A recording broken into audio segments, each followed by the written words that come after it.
and only then will secure true democracy and a process of reconciliation be achieved, without which lasting peace cannot take root. My dear friends, Anna understood that in our world of today, respect for the rights set out in the Universal Declaration was as important as ever, as Jan Eliasson told us. For today, although we live in a world of great wealth, we witness enduring poverty, inequality, and discrimination. In our world, we are better connected than ever before, but many remain marginalized and excluded from the protective rules and institutions promised by the Declaration. We have a world where the impact of one nation's economic turmoil can spread across the globe within hours. I don't think I need to say more on this one. And a world where we all face common challenges, not least those of climate change and terrorism.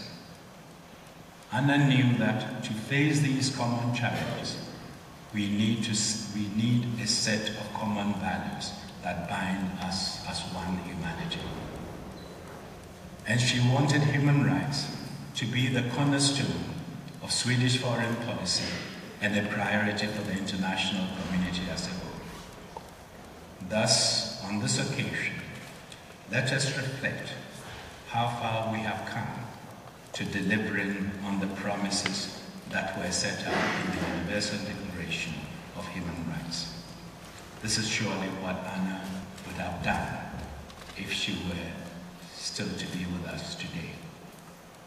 Ladies and gentlemen, back in 1948, the Universal Declaration of Human Rights set out a vision of individual freedoms, social protection, economic opportunities, and duties to community.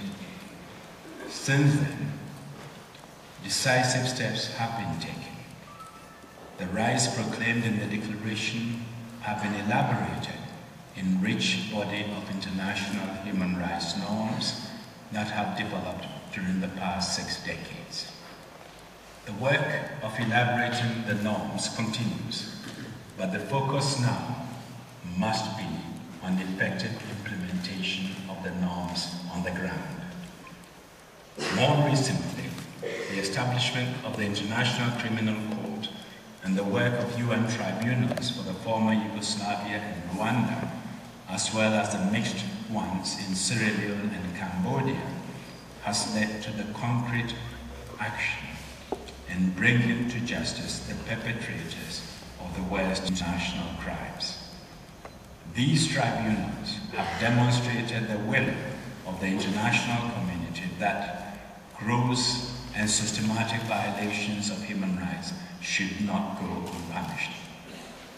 Indeed, the International Criminal Court holds the promise of a universal justice whereby no official, no commander or general, or indeed no head of state can commit these crimes without the expectation of impunity and will be brought to book.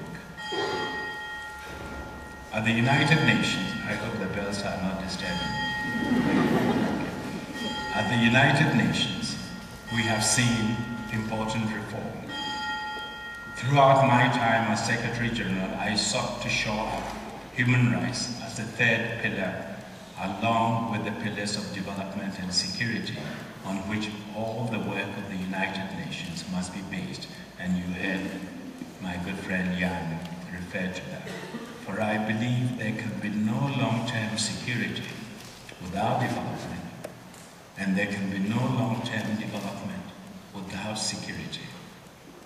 And no society can long remain prosperous without respect for human rights and the rule of law. And I was happy to see the member states and heads of government embrace this concept at the 2005 summit under the chairmanship of Jan. For this reason, the Office of the High Commissioner for Human Rights was given the go-ahead to double its regular budget so as to better help governments, the primary duty bearers, to build capacity to protect and promote the rights of their citizens. The High Commissioner's advocacy role was also enhanced, and the office's field presence expanded to address urgent situations on the ground. In 2004, we also published the United Nations Plan to Prevent Genocide. One might recall here that the Convention on the Prevention and Punishment of the Crime of Genocide was adopted by the General Assembly on the 9th of December, 1948, the day before the Universal Declaration was adopted. Our 2004 plan has 5 components, implementation of which has evolved to varying degrees to this day.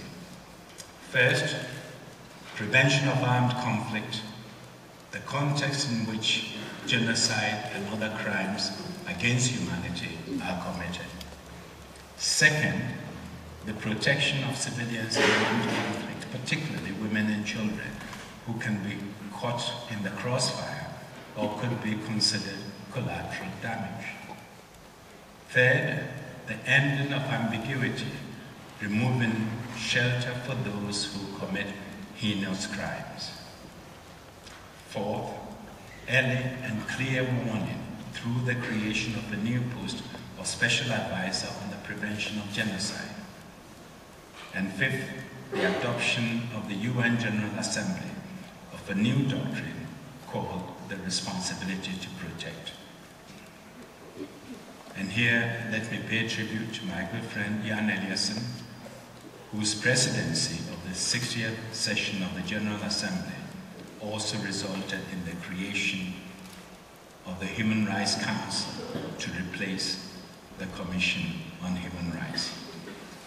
The doctrine of responsibility to protect says that the international community has the responsibility through the United Nations to use appropriate diplomatic, humanitarian, and other means to help protect populations from genocide, ethnic cleansing, war crimes, and crimes against humanity. And they declare themselves, this is the General Assembly and all the heads of states, they declare themselves prepared to take collective action in a timely and decisive manner through the Security Council in accordance with the Charter, should peaceful means be inadequate and national authorities manifestly failing to protect their populations from those same crimes.